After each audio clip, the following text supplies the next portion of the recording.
Halo semua, selamat datang di channel kami Jurnal Kriminal bersama saya Tika Walo. Bagi Anda yang menyukai pembahasan tentang kasus-kasus kriminal, kami sengaja membangun channel ini untuk Anda. Jangan lupa untuk mendukung channel kami dengan cara subscribe, like, komen, dan share ke media sosial yang Anda punya. Kasus ini terjadi di kota East Albury, wilayah New South Wales, tepatnya di negara Australia. Di kota ini hanya terdapat sekitar 6.500 penduduk dan warga di sana sangat dekat satu sama lainnya. Di kota kecil itu hiduplah keluarga Van Crevel Valera dan di sana terdapat seorang pria yang bernama Jack Van Crevel, anak perempuannya yang bernama Belinda Van Crevel, dan anak laki-lakinya yang bernama Mark Valera. Kedua anak itu dibesarkan oleh ayah kandung mereka di kota Wollongong, yaitu wilayah selatan Sydney. Ibu mereka meninggalkan rumah tersebut ketika anaknya berusia 2 dan 3 tahun, dan Jack adalah tipe ayah yang sangat agresif dan tidak menunjukkan kualitas sebagai orang tua. Pola asuh yang keras itu menimbulkan kebencian yang sangat mendalam di hati kedua anak tersebut. Mereka sangat membenci ayahnya, bahkan ketika mereka dewasa, pola asuh ayahnya itu sangat berpengaruh dengan karakter kedua anak tersebut. Kasus yang akan kita bahas hari ini adalah serangkaian kejahatan yang berawal dari kebencian. Kejahatan awal terjadi pada tanggal 12 Juni di tahun 1998 di kota Wollongong. Seorang pria bernama David O'Hearn yang berusia 59 tahun saat itu, dia bekerja di sebuah toko. Suatu hari dia tidak masuk kerja dan tidak memberi kabar kepada temannya dan juga tidak menghubungi keluarganya. Keluarganya akhirnya mendatangi rumah David yang ada di Albion Park untuk mencari tahu bagaimana keadaannya hari itu. Di rumah itu mereka menemukan tubuh David tergeletak di lantai ruang tamu dan sudah dalam keadaan tidak bernyawa. Kepala korban terpisah dari tubuhnya dan kedua tangannya terpotong dan kedua tangan tersebut digunakan oleh pelaku untuk menulis dan menggambar salib di dinding rumah korban. Semua organ dalam dinyatakan telah hilang dari tubuh korban dan wajah juga tubuh korban sudah tidak dapat dikenali lagi akibat banyaknya luka sayatan. Di ruang lain mereka melihat ada nampan yang berisikan semua organ korban dan kedua tangan korban diletakkan seperti sedang menyembah sesuatu. Ketika pihak kepolisian dan detektif melihat kejadian di rumah itu, mereka sangat syok melihat tentang bagaimana keadaan korban. Detektif itu mengatakan selama dia bekerja menangani kasus kriminal, belum pernah dia menemukan keadaan yang sangat mengerikan seperti yang dilihat di rumah David. Penyidik menemukan senjata tajam yang sudah tercuci di wastafel dapur dan diduga benda itu yang digunakan oleh pelaku untuk mengakhiri hidup korban. Melihat keadaan korban dan apa yang penyidik dapatkan di rumah tersebut, sepertinya korban dibunuh dalam ritual satanik. Kasus kematian David di area itu telah menggegerkan seluruh kota, namun kasus itu tidak sampai di situ saja. 2 minggu kemudian, pada tanggal 26 Juni, mayat lain ditemukan oleh polisi. Korban kali ini adalah seorang pria bernama Frank Arkle, dan Frank adalah mantan wali kota di wilayah itu dan juga mantan parlemen di wilayah New South Wales. Kematian Frank diduga ada kaitannya dengan kematian David. Bedanya, Frank dibunuh dengan cara dipukul menggunakan lampu meja dan kabel dari lampu tersebut digunakan pelaku untuk mencekik leher korban. Tubuh korban juga dimutilasi dan organnya juga dipersembahkan untuk ritual. Di dinding kamar Frank juga terdapat tulisan dan simbol yang sama seperti penyidik temukan di rumah David. Menurut warga dan orang-orang terdekat korban, David dan Frank adalah orang yang tidak saling mengenal dan juga dari kalangan keluarga yang berbeda. David dari keluarga yang sangat dihormati dan juga pemilik bisnis, dan menurut orang-orang yang bekerja dengan David tidak pernah memiliki masalah atau musuh. Sedang Frank, dia adalah pria yang sangat kontroversi. Selain dia memiliki peran di kantor publik pada saat itu, dia dalam penyelidikan kasus pornografi dan juga kasus pedofilia. Penyidik memang tidak memiliki bukti yang cukup pada saat itu, namun mereka yakin Frank yang bersalah dalam kasus kematiannya sendiri. Di dekat rumah David, di sana tinggallah Mark Valera dan temannya yaitu seorang pria bernama Keith Schreiber. Tetangga Mark mengatakan kepada polisi bahwa dia pernah melihat Mark dan temannya mereka sedang melakukan acara ritual di rumah tersebut. Tetangga Mark itu lalu melaporkan ke polisi karena dia menduga Mark dan temannya itu ada kaitannya dengan kematian David dan Frank. Setelah mendapat informasi tersebut, polisi langsung mendatangi rumah Mark untuk memintai keterangan. Saat polisi mendatangi rumah mereka, polisi menemukan di dalam rumah tersebut ada barang-barang mereka yang terdapat simbol dan gambar-gambar yang sama seperti penyidik temukan di kedua rumah korban. Polisi masih belum bisa menangkap mereka karena di TKP tidak ada jejak atau petunjuk yang mengarah kepada Mark atau temannya. Di rumah David juga ditemukan sidik jari seseorang, namun sidik jari tersebut tidak cocok dengan Mark atau temannya. Setelah beberapa minggu penyelidikan di rumah Frank, penyidik menemukan ada cairan merah di sepatu boot milik Mark. Kekasih Mark juga memberikan informasi bahwa sepatu boot tersebut benar milik Mark Valera. Di sepatu itu ditemukan DNA milik Mark dan juga DNA milik korban. Penyidik juga menyelidiki teman Mark yaitu Kate, namun Kate mengatakan kepada polisi bahwa saat Frank terbunuh, dia sedang berada di rumah temannya dan dia menunjukkan bukti tersebut. Polisi menyiapkan tim untuk melakukan penangkapan terhadap Mark, namun sebelum polisi menuju ke rumah Mark, ternyata Mark sudah datang terlebih dahulu ke kantor polisi untuk mengatakan apa yang telah dia lakukan. Mark di ruang interogasi mengatakan bahwa dia telah membunuh dua pria itu dengan alasan David adalah seorang homoseksual dan Frank Arkle adalah orang yang telah memperkaosnya. Mark menceritakan bahwa suatu hari David pernah mengajaknya untuk menjalin hubungan seksual dan karena dia merasa tidak aman, akhirnya dia mengakhiri hidup korban. Ayah Mark adalah seorang pria yang sangat kasar dan suatu hari dia melihat ayahnya pulang ke rumah bersama dengan seorang pria yang lebih tua dan pria tersebut adalah Frank Arkle. Frank bukan hanya menjalin hubungan dengan ayahnya, namun dia juga mengajaknya untuk melakukan hubungan seksual. Mark mengatakan kepada penyidik bahwa dia sangat jijik dengan ajakan mereka, maka membunuh mereka adalah cara untuk menghilangkan kekhawatirannya agar tidak menjadi korban mereka lagi. Di bulan Juli di tahun 2000, Mark didakwa sebagai tersangka atas kasus pembunuhan tingkat pertama. Namun Mark di pengadilan dia tidak mau mengaku bersalah dan di sana dia mengatakan bahwa itu adalah pembunuhan yang tidak dia rencanakan. Pada bulan Agustus di tahun 2000, Mark Valera dinyatakan bersalah atas pembunuhan terhadap kedua korban. Dan di bulan Desember di tahun yang sama, dia dijatuhi hukuman 2 hukuman penjara seumur hidup tanpa kemungkinan pembebasan bersyarat. Saat hakim menjatuhkan hukuman kepada Mark, dia mengatakan bahwa adegan yang muncul di hadapan orang-orang yang memasuki rumah korban pada saat itu hanya dapat digambarkan sebagai suatu yang sangat mengerikan.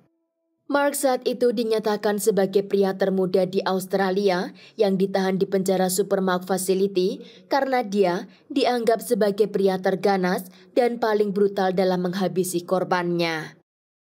Selama penyelidikan atas kasus David dan Frank, polisi mencurigai Mark Valera juga menjadi tersangka atas pembunuhan korban ketiga, yaitu seorang pria bernama Trevor Parkin yang terbunuh pada tanggal 27 Desember pada tahun 1997. Trevor dipukul dengan bola bowling dan jasadnya juga dimutilasi di rumah korban.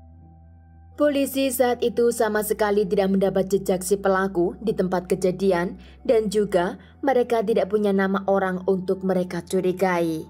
Namun pada bulan Maret di tahun 2000, detektif menuntut seorang pria yang bernama Christopher Robinson yang saat itu berusia 20 tahun sebagai tersangka atas kasus pembunuhan Trevor.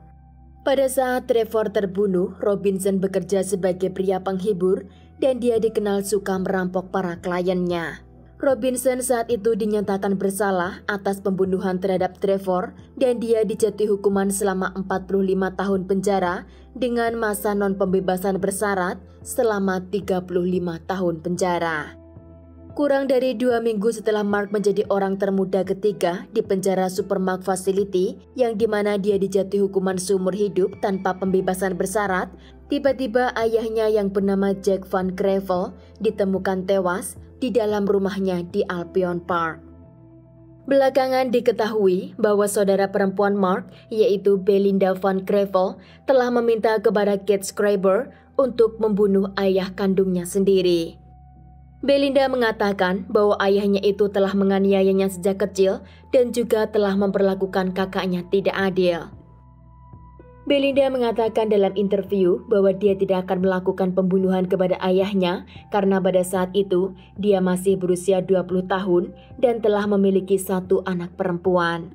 Belinda menyalahkan ayah kandungnya atas pemenjaraan Mark Valera, oleh sebab itu dia menyuruh kekasihnya Kate untuk menyingkirkan ayah kandungnya. Belinda berhasil merayu Kate, yaitu sahabat dekat Mark, dan dia berjanji akan menjadi kekasihnya jika dia mau membantu membunuh ayahnya.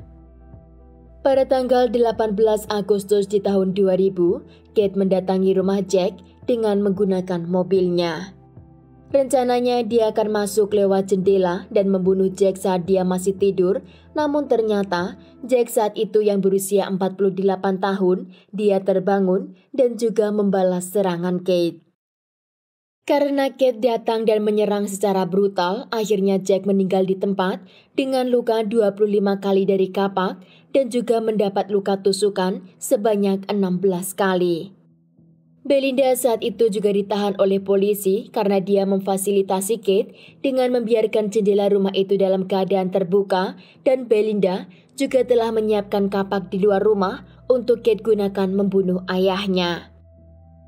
Pada saat kejadian, Belinda beserta anaknya yang berusia 4 tahun ada di rumah itu dan saat Jack menjerit meminta pertolongan, menurut Belinda, anaknya sangat ketakutan dan anak itu bertanya kepadanya apa yang terjadi kepada kakeknya. Belinda saat itu tidak berusaha untuk keluar dari kamarnya, melainkan dia menutup telinga anaknya dan menunggu Kate untuk menyelesaikan apa yang dia minta. Setelah polisi tiba di rumah Jack Van Crevel, polisi pun tahu bahwa Kate adalah pelaku utama dari pembunuhan tersebut. Polisi tahu hubungan rumit di keluarga itu, bahkan Jack juga sangat membenci Kate karena dia berteman dengan anak-anaknya. Kate mengatakan di ruang interogasi bahwa dia telah menyelamatkan banyak orang karena Jack Van Crevel adalah seorang pedofilia yang sangat berbahaya. Belinda di ruang interogasi mengatakan bahwa dia tidak terlibat dalam kematian ayahnya, namun dia sangat berharap jika ayahnya segera meninggal karena dia adalah sumber dari masalah di keluarganya. Kate dinyatakan bersalah atas pembunuhan tersebut dan dia dijatuhi hukuman seumur hidup dengan masa non-pembebasan bersyarat selama 12 tahun penjara. Kate setelah mendekam selama 12 tahun penjara, ia telah memenuhi syarat dan akhirnya dibebaskan pada tahun 2012.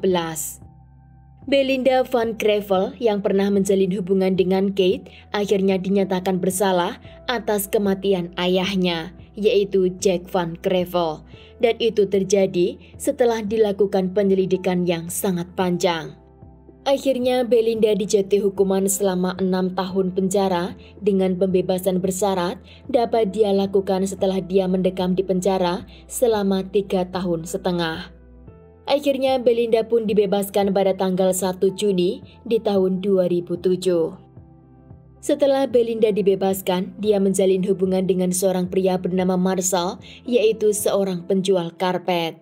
Belinda dan Marshall memiliki 1 orang anak, namun suatu hari Belinda hilang kontrol dan dia menyerang Marshall menggunakan senjata tajam. Belinda seperti memiliki rasa trauma yang sangat mendalam dari sisi gelap ayahnya, karena saat Belinda melakukan penyerangan kepada Marshall, Belinda mengira Marshall adalah ayah kandungnya. Belinda menusuk Marshall sebanyak 6 kali dengan senjata tajam di bagian leher, tangan dan juga kakinya. Marcel tidak langsung menghubungi pihak bantuan darurat karena dia tidak mau Belinda dipenjara lagi. Marcel lalu menghubungi ayah kandungnya dan menyuruh ayah kandungnya untuk datang dan membawanya ke rumah sakit. Ketika Marcel dibawa ke rumah sakit, Marcel mengatakan kepada dokter bahwa dia telah diserang oleh 3 orang pria yang tidak dia kenal dan pria itu masuk ke dalam rumahnya. Pihak kepolisian tidak percaya dengan pengakuan Marcel dan akhirnya dengan bukti yang mereka kumpulkan, Belinda pun ditangkap dan akhirnya dipenjara selama 3 tahun. Marcel terus menjenguk Belinda di penjara dan mendukung Belinda sepenuhnya dengan mengirim surat kepada hakim agar hakim memberikan keringanan hukuman kepada Belinda. Hubungan Marcel dan Belinda akhirnya kandas di tengah jalan sebelum Belinda dinyatakan bebas.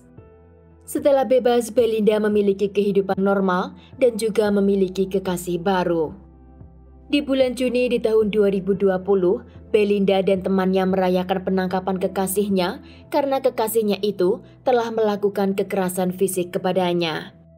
Belinda kini hidup dengan teman perempuannya yang bernama Smith, namun kehidupan mereka sangat jauh dari kata tenang karena mereka kini telah menggunakan obat-obatan.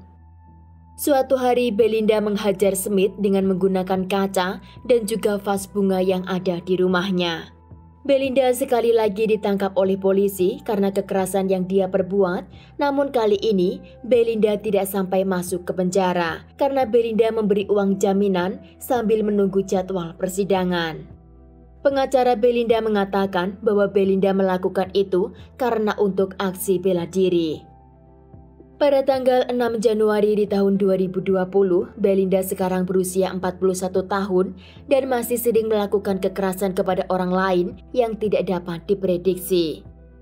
Belinda ditangkap lagi karena dia telah mencuri tas di sebuah toko, namun Belinda mengatakan bahwa dia mengambil tas tersebut karena pemiliknya telah meninggalkan tas itu di sana. Dalam sebuah interview, Belinda mengatakan setelah kakaknya dipenjara, kehidupannya menjadi tidak seimbang lagi. Belinda menganggap bahwa kakaknya adalah korban yang sebenarnya dan bukan David atau Frank. Belinda juga mengatakan bahwa ayahnya tidak hanya menyakiti Mark, namun dia juga memperlakukan Mark seperti pria yang dia bawa pulang ke rumah. Belinda mengatakan bahwa kakaknya itu adalah pelindung sejatinya dan tidak akan ada orang yang dapat menggantikan posisi Mark di hatinya. Belinda pernah mengajukan ke pengadilan untuk ikut menanggung separuh dari hukuman yang kakaknya terima dari pengadilan. Belinda menganggap bahwa ikatannya dengan Mark itu bukan hanya sekedar saudara dan ikatan antara mereka itu tidak akan bisa dihancurkan. Di sisi lain, Mark yang ada di dalam penjara, dia menulis sebuah catatan dan di sana Mark mengatakan bahwa jika dia keluar, dia akan membuat list nama korban berikutnya dan tanpa disangka, nama Belinda ada dalam list korban tersebut. Apa yang sebenarnya terjadi antara Mark dan Belinda hanyalah mereka yang tahu. Belinda ditangkap lagi pada tanggal 29 November di tahun 2022 karena pertengkarannya dengan sahabatnya sendiri. Namun setelah ditahan selama 80 jam, akhirnya Belinda dibebaskan. Belinda dengan catatan kriminal yang sangat panjang itu, dia kini disebut sebagai Belinda Van Evil dan bukan Belinda Van Krevel. Menurut orang-orang, Belinda sangat mudah terprovokasi dan juga memiliki trauma yang sangat dalam. Namun begitu, Belinda tidak pernah menjalani terapi atau menjalani rehabilitasi. Anak perempuan Belinda diambil oleh pemerintah dan mereka berikan kepada seseorang untuk diadopsi, sedang anak laki-lakinya pemerintah serahkan kepada ayah kandungnya. Banyak orang yang takut mendekati Belinda karena sifatnya yang sangat agresif dan juga sifatnya yang mudah tersinggung. Sekian kasus hari ini, jangan lupa tinggalkan like dan komen. Jika Anda tidak keberatan, klik tombol subscribe untuk mendukung channel kami. Terima kasih saya ucapkan kepada Anda para subscribers. Sekian, sampai jumpa di kasus berikutnya.